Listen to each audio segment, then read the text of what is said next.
Bonjour et bienvenue dans cette vidéo dans laquelle je vais parler de Mystic Vale. Donc Mystic Vale, c'est un jeu de card crafting, c'est-à-dire que c'est un jeu dans lequel vous n'allez pas acheter de nouvelles cartes, mais vous allez plutôt améliorer vos cartes. Donc chaque joueur va commencer avec un deck de 20 cartes et vous allez, au fur et à mesure de la partie, acheter des évolutions, donc qui sont ces petites cartes transparentes que vous allez insérer directement dans vos cartes que vous avez jouées pour rajouter des capacités sur vos cartes. Donc voilà un petit peu la particularité de ce jeu-là.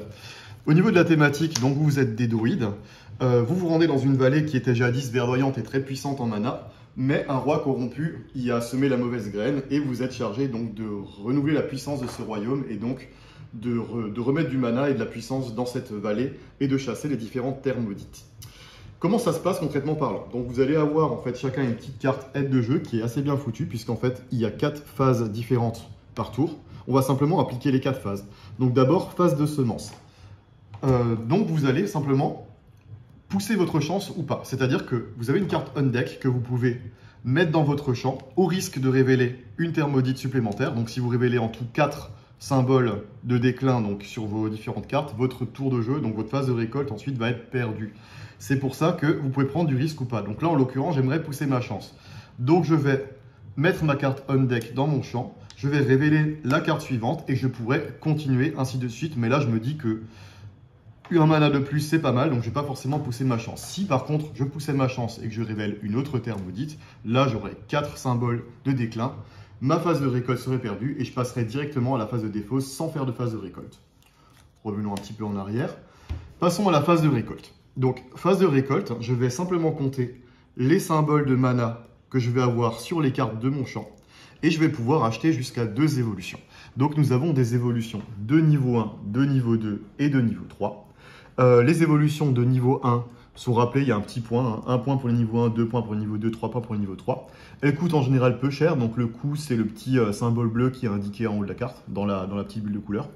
Rapportera éventuellement des points de victoire en fin de partie, aura certaines capacités, certains petits marqueurs qui serviront pour d'autres effets, et auront également des effets qui sont indiqués ici. Vous allez également avoir des cartes qui sont disponibles à toutes les parties, donc simplement ce sont des sols fertiles qui permettent de produire plus de mana. En général, au début de la partie, ça peut être une bonne idée d'acheter 1 ou 2 sols fertiles pour produire plus de mana et acheter des meilleures cartes. Donc là, j'ai 4 symboles de mana. 1, 2, 3, 4. Avec ces 4 symboles de mana, je pourrais par exemple acheter cette évolution-là qui coûte 2 et par exemple un sol fertile qui coûte 2. Je les mets pour le moment de côté.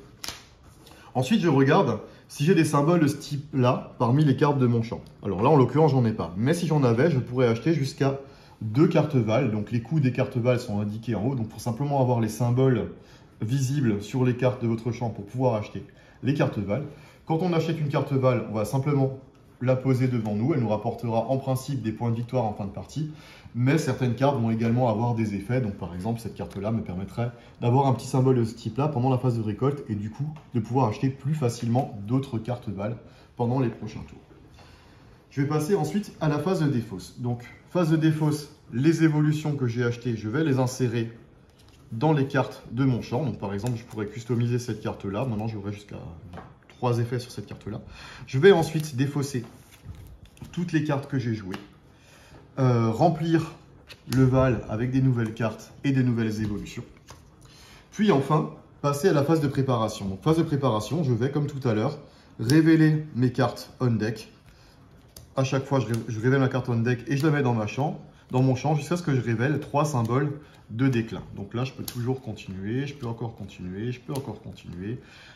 Un deuxième symbole de déclin, un troisième symbole de déclin et je m'arrête ici. Mon tour de jeu est fini. C'est maintenant au tour de mon adversaire. On va enchaîner les tours de cette manière-là jusqu'à ce que la pile de points de victoire soit épuisée. Donc certaines cartes, par exemple celle-ci, quand on va la jouer, ça c'est un petit symbole qui vous indique que vous allez la jouer pour gagner 2 points de victoire. Donc il y aura des effets sur certaines des cartes. Une fois que cette pile de points de victoire est épuisée, c'est une condition de fin de partie. On va simplement finir le tour en cours pour que tout le monde ait joué le même nombre de fois. À la fin de la partie, on va compter les petits jetons points de victoire qu'on a gagnés, les petits symboles gris de points de victoire qu'on aura sur les cartes évolution de notre deck, ainsi que sur les cartes Val qu'on aura achetées. Celui qui aura le plus de points de victoire aura gagné la partie.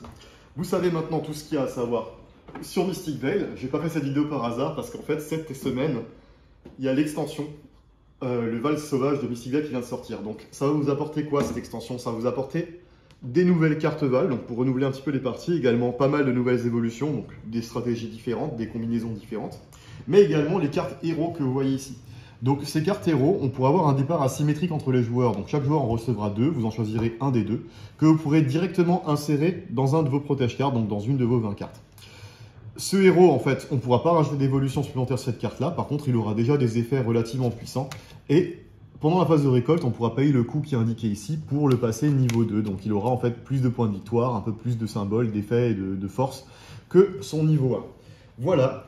Donc si cette vidéo vous a plu, je vous propose de souscrire à ma chaîne en cliquant sur le petit bonhomme qui est dans le coin ici. Et je vous dis à très bientôt. Merci beaucoup, au revoir.